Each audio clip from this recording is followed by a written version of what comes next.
o grande desafio no século XXI, com tantas religiões, com tantas denominações, com tantas fontes religiosas que falam de tantas coisas, o nosso grande desafio é continuar olhando para Jesus como Deus que Ele é. Eu quero começar esse vídeo aqui trazendo a nossa consciência da deidade de Jesus. Eu quero falar um pouco sobre o Jesus Deus. Nós sabemos que Jesus, ele tomou a humanidade de Maria, porque ele foi gerado no ventre de Maria. Mas sabemos também que Jesus não foi gerado por um homem, ele foi gerado por Deus, ele foi gerado pelo Espírito Santo. Portanto, Jesus cresceu como homem e como Deus. E a gente até explica, o fato de Jesus conseguir ser o mediador entre Deus e os homens. Nenhuma outra criatura, nenhum outro ser humano pode pegar na mão do homem e ao mesmo tempo pegar na mão de Deus e fazer uma ligação entre o homem e Deus. Só Jesus pode fazer isso. Maria não pode fazer isso, Paulo não pode fazer isso, João não pode fazer isso. Os santos que foram canonizados pelos homens, por instituições religiosas, não podem fazer isso. Só existe um homem que nasceu de mulher e que de fato, de verdade, tem a capacidade de pegar na mão do homem, porque ele é homem, e ao mesmo tempo pegar na mão de Deus, porque ele é Deus. Jesus é o único que derramou sangue puro para nos salvar, para nos libertar, para trazer sobre nós a salvação. Como homem, ele pega na mão do homem. Como Deus, só ele pode pegar na mão de Deus, porque ele é Deus. Eu quero falar um pouco sobre o Jesus Deus, porque, sabe, ao ouvir tantas coisas, termina que a gente deixando enfraquecer a verdade que Jesus é Deus e que, como Deus, ele é digno de adoração, digno de honra, é digno de glória, é digno de louvor. E eu vou tomar aqui um versículo em 1 João, na primeira carta de João, capítulo 5, versículo 20, diz assim: da mesma forma, temos pleno conhecimento de que o Filho de Deus é vindo e nos tem concedido o entendimento para reconhecermos o verdadeiro.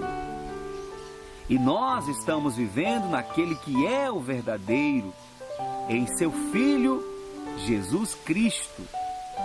Este é o verdadeiro Deus. A Bíblia está dizendo que Jesus é o verdadeiro Deus. Jesus Cristo é o verdadeiro Deus. É por isso que o apóstolo Pedro, na sua primeira pregação, quando ele vai explicar sobre a descida do Espírito Santo, estava sendo questionado pelos judeus. Quando Jesus, ele efetua essa primeira pregação, ele faz questão de dizer que Jesus Cristo, a quem os judeus haviam crucificado, este passou a ser o único, a única porta, o único nome pelo qual importa que sejamos salvos. Então, Atos capítulo 4, versículo 12 diz assim: e portanto não há salvação em nenhum outro. Isso é muito forte. Isso é muito forte porque nós estamos vivendo um tempo da multiplicação das religiões e existe uma falácia que diz: todos os caminhos levam a Deus, ou muitos caminhos levam a Deus. Vamos lembrar do que o próprio Jesus fala em João 14,6. Uma vez eu fiz uma pergunta para uma pessoa de uma religião que que afirma que todos os caminhos levam a Deus. Lá em Brasília, no Distrito Federal, há muito tempo atrás, quando tinha ainda a rodo ferroviária, eu estava lá numa livraria e o vendedor, que era religioso, ele começou a falar da sua crença e eu fiz apenas uma pergunta para ele. Porque ele disse, todos os caminhos levam a Deus. E eu perguntei, e o que me dizer do versículo 6 do capítulo 14 de João, quando o próprio Jesus afirma, eu sou o caminho, a verdade e a vida, e ninguém vai ao Pai a não ser por mim. Me responda, me explique esse versículo. Ele diz, pensando por esse lado, eu não tenho o que dizer. Porque muitas religiões, elas afirmam que Jesus é Deus, afirmam acreditar em Jesus, mas na hora de pôr em prática, na hora de obedecer os ensinamentos de Jesus, Jesus não vale nada. Eles rejeitam Jesus. Porque se as religiões que dizem que acreditam em Jesus quisessem realmente assumir Jesus como centro de suas vidas, quisessem realmente provar que creem em Jesus, deveriam obedecer essa palavra, deveriam abandonar os ensinamentos de Allan Kardec, os ensinamentos de Chico Xavier, os ensinamentos das instituições religiosas que colocam santos como mediadores, santos como ajudadores na fé. Essas religiões que dizem crer em Jesus deveriam obedecer essa palavra, abrir mão de todas essas coisas e então assumir a Jesus como o único suficiente Salvador. Quando alguém diz assim, não, mas eu creio em Deus, eu creio em Jesus, mas não consigo ficar sem o santo tal, santo A, santo B, santo C, sem os personagens A, B e C, e eu já fiz várias vezes essa colocação. E é uma comparação que a gente faz. Se você diz que crê em Jesus, mas isso não é suficiente, e você precisa adicionar ídolos, adicionar personagens canonizados, adicionar santos para te ajudar nessa fé em Jesus, é a mesma coisa, por exemplo, da esposa que tem um marido, chegar para ele e dizer, marido, eu te amo, você é o homem da minha vida, você é importante para mim, não consigo viver sem você, mas preciso aqui afirmar que você não é suficiente para mim. Eu também preciso de outros homens para saciar a minha fome de amor, a minha necessidade, a minha carência. E aí o marido olharia para essa esposa e ele aceitaria isso numa boa? Claro que não. Não é diferente com Jesus. Quando eu digo que creio em Jesus, mas essa crença nele não é suficiente para suprir minha carência de salvação, minha carência espiritual, é a mesma coisa que eu estou dizendo, Jesus, eu creio em Ti, o Senhor é o meu Deus, mas o Senhor não é suficiente para mim, eu preciso dos santos, eu preciso de outros caminhos, porque eu não consigo me sentir totalmente suprido e satisfeito somente contigo. É a mesma coisa. Aí eu pergunto, Jesus vai aceitar isso? Deus fala, através dos profetas, a minha glória eu não divido com ninguém. Deus não vai dividir o seu corpo, o seu coração com outro Deus, ainda que os outros deuses são falsos. Não dá para Deus conviver dentro de nós, dividir um espaço dentro de nós com santo A, santo B, santo C, com caboclos, guias. Não dá. Ou nós somos totalmente do Senhor, ou não somos. Por isso que Jesus falou assim, no Sermão da Montanha: não podeis servir a dois senhores. Ou você odeia um e ama o outro, ou você se dedica ao outro e então aborrece ao outro. Não dá para servir a Deus e a Mamon, o Deus das riquezas, da avareza, das coisas desse mundo. Então essa minha fala é para trazer à nossa consciência a verdade de que Jesus é Deus e Ele é suficiente. Pedro sente a necessidade de trazer à consciência dos judeus essa mesma verdade. Então ele diz, Atos 4:12, e portanto não há salvação em nenhum outro. E portanto não há salvação em nenhum outro pois em todo o universo não há nenhum outro nome dado aos seres humanos pelo qual devamos ser salvos. Vou ler novamente. E portanto não há salvação em nenhum outro ente,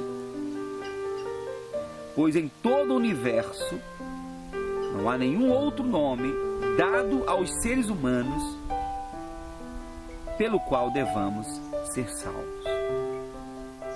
O apóstolo Paulo, quando ele discursa em Atos dos Apóstolos, capítulo 17, versículos 30,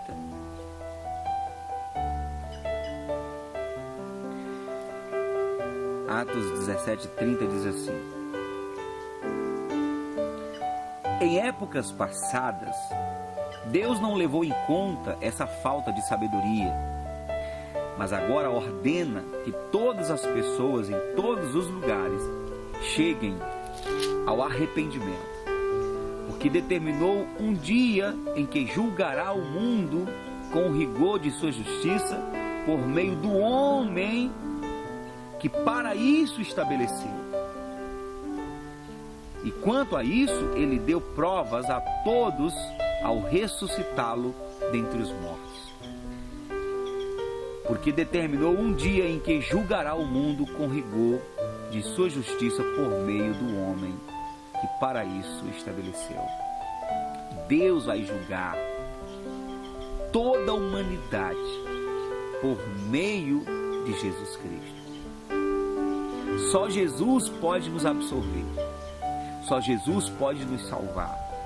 Só Jesus pode perdoar os nossos pecados, porque só Jesus derramou sangue na cruz por cada um de nós. E só Jesus é Deus para nos salvar.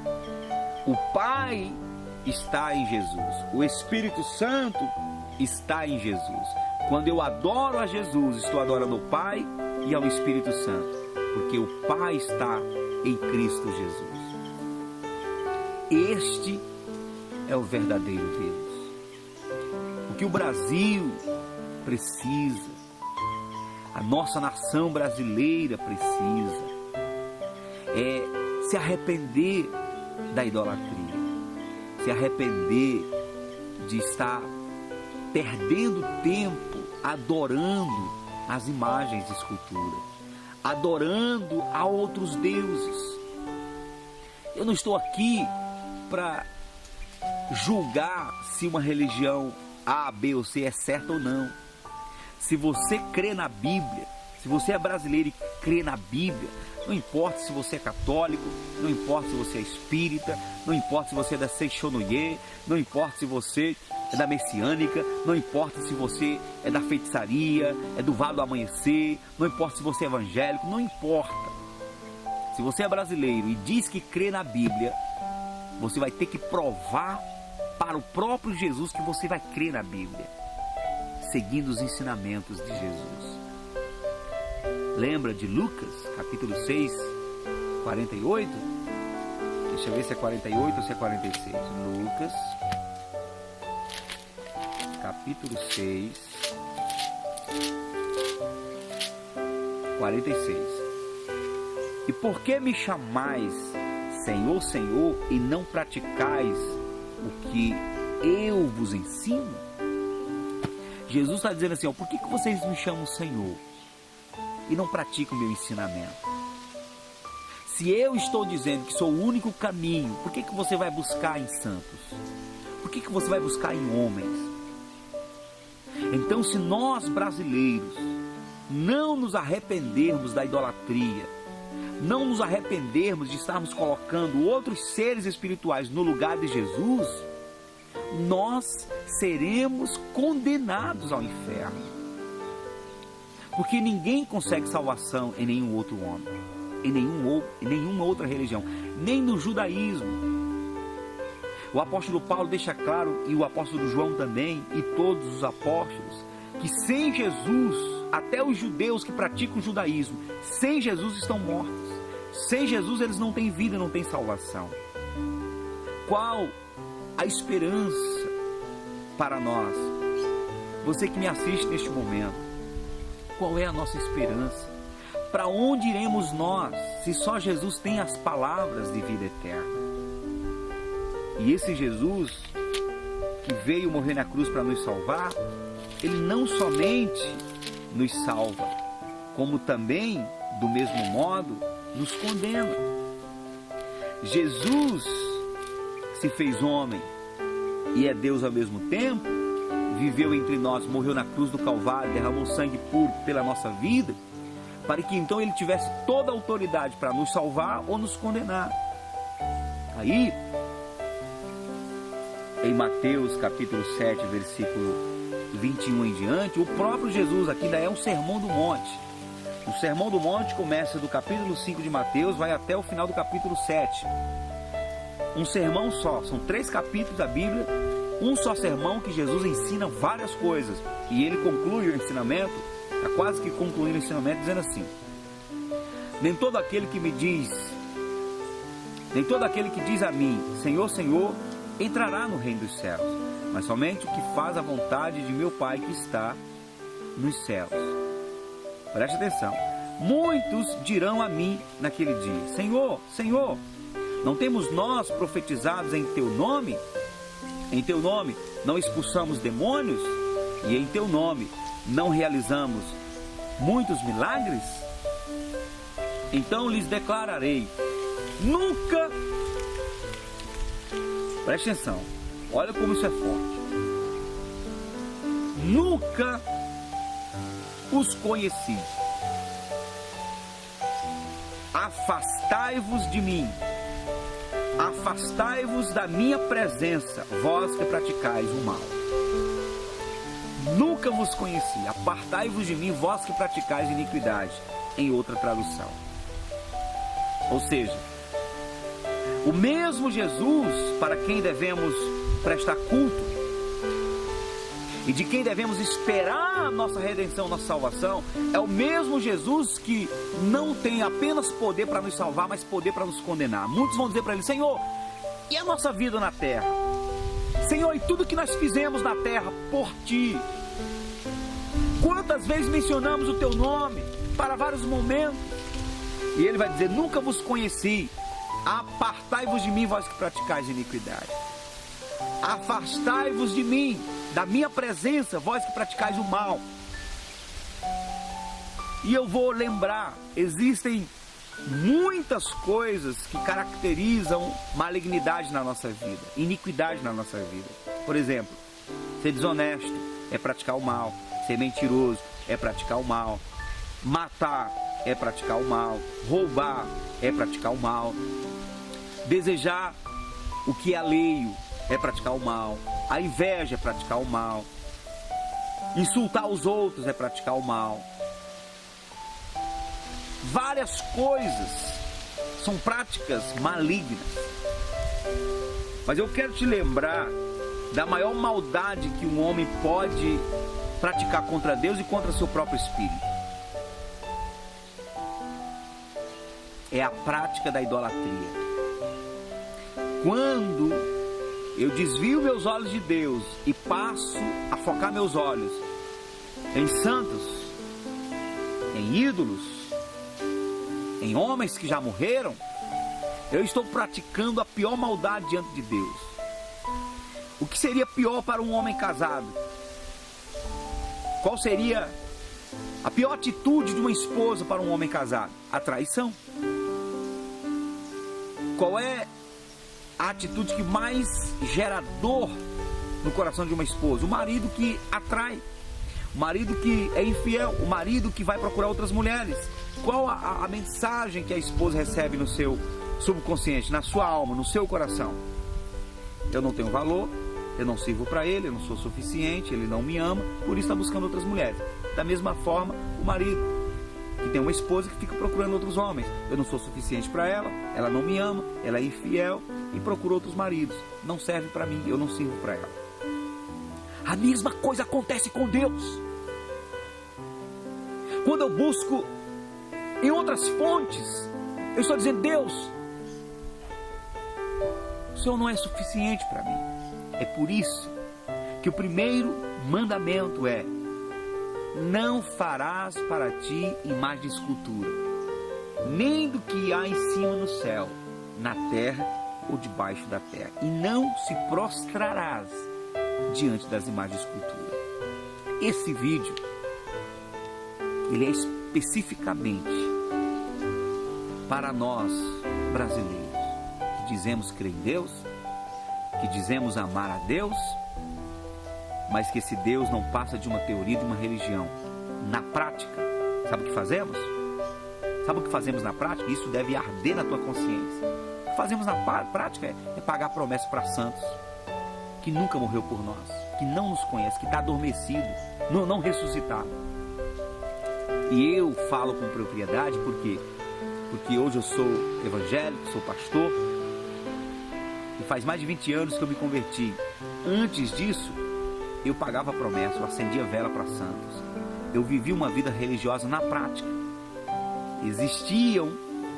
Existem várias pessoas que hoje realmente praticam a idolatria de maneira muito explícita e intensa. Preste atenção. Pessoas que dizem que amam a Deus, que Jesus é o seu Salvador, e vão andar de joelho pagando promessas para santos, dizendo que a Santa A, Santa B, Santa C lhe deu uma graça. Eu fiz muitas promessas também. Eu conheço os dois lados da moeda. Então, as pessoas dizem que amam a Deus, mas na prática elas estão pagando promessas, fazendo votos, indo para centro de ocultismo, fazer trabalho para ou fortalecer o casamento ou desgraçar o casamento dos outros. E dizem que creem em Deus, mas estão buscando em outras fontes. O primeiro mandamento é não adorar a imagem de escultura. E o Jesus que nos salva, ele vai dizer para muitos: vocês chamavam pelo meu nome, vocês até profetizavam em meu nome, vocês até expulsavam demônios dizendo que era em meu nome, mas eu nunca conheci vocês. Afastem-se de mim, vocês que praticam a maldade, vocês que me traíram, vocês que diziam que acreditavam em mim, mas eram avarentos, eram idólatras. E eu vou aqui provar biblicamente que quando Jesus profere essa palavra, afastai-vos de mim, vós que praticais o mal, ele está incluindo a idolatria. Eu vou mostrar aqui na Bíblia. Preste atenção. Em Apocalipse, capítulo 20, versículo 8, diz assim: porém, quanto aos covardes, aos incrédulos, os depravados, os assassinos, os que praticam imoralidade sexual, os bruxos, os ocultistas, isso aqui está incluindo toda espécie de feitiçaria, os idólatras, Apocalipse 21, versículo 8, os idólatras, os que praticam a idolatria, que é adorar a imagem e escultura. E de repente você esteja aí por desencargo de consciência, se aliviando, dizendo: não, mas as imagens, escultura, eu não uso para idolatria, para venerar, para adorar. É igual a foto de um parente meu, é só para lembrar. A minha avó sempre falava isso. E a resposta que eu dou sabe qual é? Eu sempre ouço isso. E sabe qual a resposta que eu dou? Principalmente para os meus familiares, para os meus pais, para minha avó, para minha mãe. Eu pergunto: você se prostra e se benze diante da foto dos seus filhos? Você se benze, você se prostra diante do retrato, da foto dos seus parentes? Não. Você coloca a foto de um parente seu, ainda que esteja vivo ou já morreu, com o propósito de gerar sorte? Não. Você faz isso com os santinhos. Você faz isso com os ídolos, com os santos que você sabe que a igreja romana canonizou como santo. Nesses você deposita confiança. Então é idolatria, sim. Alguém diz, não, eu não sou idólatra. Então, se você não é idólatra, se você não considera que essas coisas são vivas, que essas coisas trazem sorte, então joga tudo fora. Não, eu não consigo. É porque é idólatra? É porque é dependente? Idolatria é você fazer de alguma coisa uma fonte de paz, ser dependente daquilo. Isso é idolatria. Quando nós devemos ser dependentes somente de Deus. Então, vou ler novamente. Porém, quanto aos covardes, aos incrédulos, aos depravados, aos assassinos, aos que praticam imoralidade sexual, os bruxos, ocultistas, os idólatras e todos os mentirosos, a parte que lhes cabe será no lago de fogo que arde perpetuamente em meio ao enxofre. Esta é a segunda morte. Então, quando Jesus vai dizer, apartai-vos de mim, vós que praticais iniquidade, essas pessoas que serão apartadas de Jesus vão para onde? Para o purgatório? Não existe purgatório. Procura na Bíblia purgatório. O lugar onde você purga os pecados. Não existe. As pessoas para quem Jesus vai dirigir a palavra e dizer apartai-vos de mim, elas vão arder no lago de fogo.